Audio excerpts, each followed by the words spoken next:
আসসালামু আলাইকুম রহমতুল্লাহি ওয়া বারাকাতুহু। আশা করি আপনারা সবাই ভালো আছেন। আলহামদুলিল্লাহ, আমিও ভালো আছি। গত কয়েকটি ক্লাসে আমি টেন্সের উপর আলোচনা করেছিলাম। আজকে আমি সকল প্রকার টেন্স সংক্ষিপ্তভাবে আলোচনা করব। ওকে, লেটস স্টার্ট। ওকে, আমরা জানি যে ভার্বের কয়েকটি ফর্ম থাকে। ভার্বের 1 number V1 call, V2 called, V3 called, V4 calling. ঠিক এইভাবে বি ভার্বেরও এরকম ফর্ম আছে। বি ভার্বের ফর্ম 1 বা V1 বা B1 হচ্ছে am, is, are, R B2 হচ্ছে was, were, B3 হচ্ছে been, আর B4 বা V4 হচ্ছে being। এমনিভাবে হ্যাভ ভার্বের 3টা ফর্ম, হ্যাভ 1, হ্যাভ বা হ্যাজ, 2 হচ্ছে হ্যাড, 3 হচ্ছে হ্যাড এবং 4 হচ্ছে হ্যাভিং। এবার আমরা মূল যে আলোচনার বিষয় সেটা নিয়ে আলোচনা করব। All tenses with call verb. শুধুমাত্র কল ভার্বটা ব্যবহার করে সবগুলো টেন্স সংক্ষিপ্ত আকারে আলোচনা করব। ওকে, এখানে টেন্স আমরা সবাই জানি যে প্রেজেন্টের indefinite, continuous, perfect, perfect continuous এগুলো আছে। আর প্রেজেন্ট ইনডেফিনিট নিয়ে যখন আলোচনা করব, এখানে যেটা মনে রাখার বিষয় সেটা হচ্ছে সাধারণভাবে যে কাজ আমরা করি, করেছিলাম বা করব এরকম বোঝালে সেটা হয় প্রেজেন্ট, ইনডেফিনিট। অর্থাৎ ইনডেফিনিট যদি আমরা বলি তাহলে ইনডেফিনিট 3টা: প্রেজেন্টের ইনডেফিনিট, পাস্টের ইনডেফিনিট, ফিউচারের ইনডেফিনিট। তাহলে আমরা ইনডেফিনিট নিয়ে আবার কথা বলি। ইনডেফিনিট মানে হচ্ছে সাধারণভাবে কোনো কিছু বর্তমানে হয়, সাধারণভাবে অতীতে হয়েছিল, ভবিষ্যতে সাধারণভাবে হবে। তো যখন প্রেজেন্ট ইনডেফিনিট বলি তখন গঠনটা হচ্ছে সাবজেক্টের পর ভার্বের 1 নাম্বার বসে কল। তো এখানে হি থার্ড পারসন সিঙ্গুলার কারণে ভার্বের সাথে ইজ যুক্ত হয়েছে, তাহলে হি কলস মি। ভার্বের যখন পাস্টে যখন যাই ভার্বের 2 নাম্বার হয়। আমরা গঠন প্রণালীগুলো আগে দেখেছি। তো ভার্বের 2 নাম্বার কল্ড, তাহলে সাবজেক্টের পর ভার্ব 2 নাম্বার কল্ড, তারপর অতিরিক্ত অবজেক্ট মি। ফিউচার বোঝালে উইল, তারপরে ভার্বের 1 নাম্বার। এই সকল ভার্বের গঠন প্রণালী এবং বিস্তারিত আলোচনা ইতিপূর্বের 4টি ভিডিওতে দেওয়া ছিল। আপনারা এখানে যদি বুঝতে কঠিন হয় অবশ্যই প্রথমে 4টা ভিডিও দেখে নেবেন, তারপর এই জিনিসটা সংক্ষিপ্তভাবে মনে রাখা খুব সহজ হবে। ওকে, ইনডেফিনিটের এইরকম সাবজেক্ট V1 প্রেজেন্টে, পাস্টে সাবজেক্ট V2, ফিউচারে সাবজেক্ট উইল V1। তাহলে he calls me, he called me, he will call me. এটা যখন চলমান অবস্থা বোঝায়, চলমান অর্থাৎ কন্টিনিউয়াস টেন্স হয়।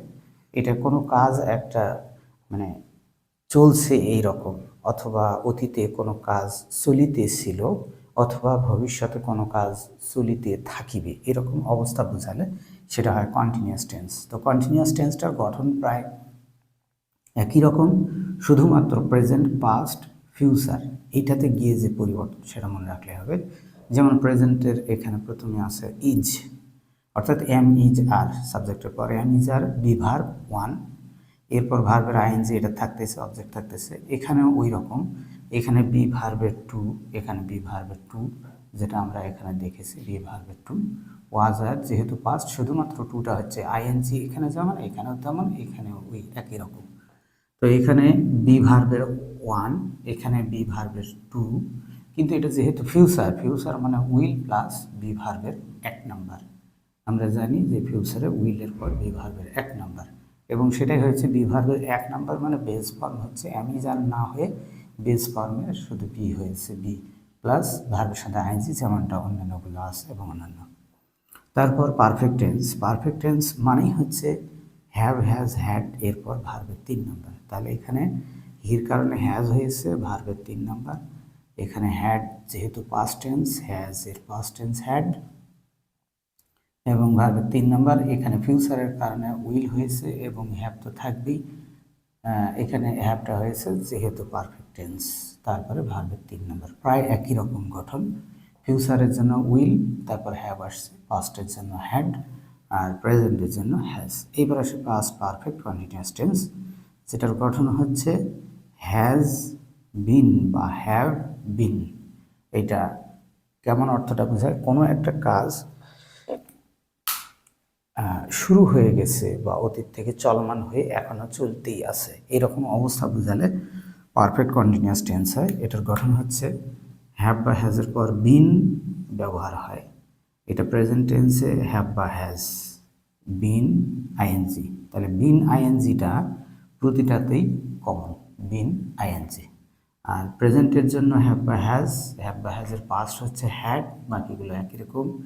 আর ফিউচারের জন্য উইল, তারপরে হ্যাভ, এটা উইল প্লাস যেটা থাকে ভার্বের বেস ফর্ম, এই বাকিগুলো থাকছে। এখানে একটু জানার বিষয় যেটা, সেটা হচ্ছে সাবজেক্টটা যদি থার্ড পারসন সিঙ্গুলার নাম্বার হয় তাহলে মেইন ভার্ব এর এস যুক্ত হবে না শুধু মেইন ভার্বটা হবে।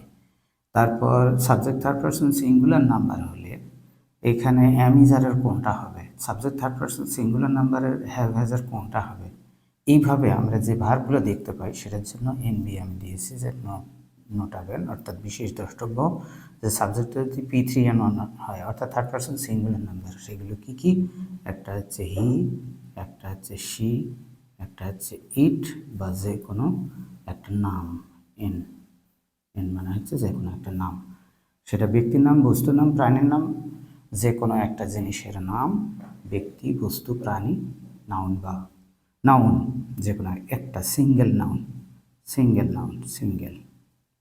সিঙ্গেল একটা নাউন। এটা হলে যখন এইগুলো সাবজেক্ট হয়, এই সাবজেক্ট যুক্ত যদি কোনো মানে সাবজেক্ট থাকে, এটা যদি থাকে তাহলে এস যুক্ত ভার্বগুলো যেগুলো হয় সেটা হচ্ছে মেইন ভার্ব হলে মেইন ভার্বের সাথে এস যুক্তটা হয়, অর্থাৎ শুরু ভার্ব না হয় ভার্বের সাথে এস বা ইএস যুক্তটা হয়।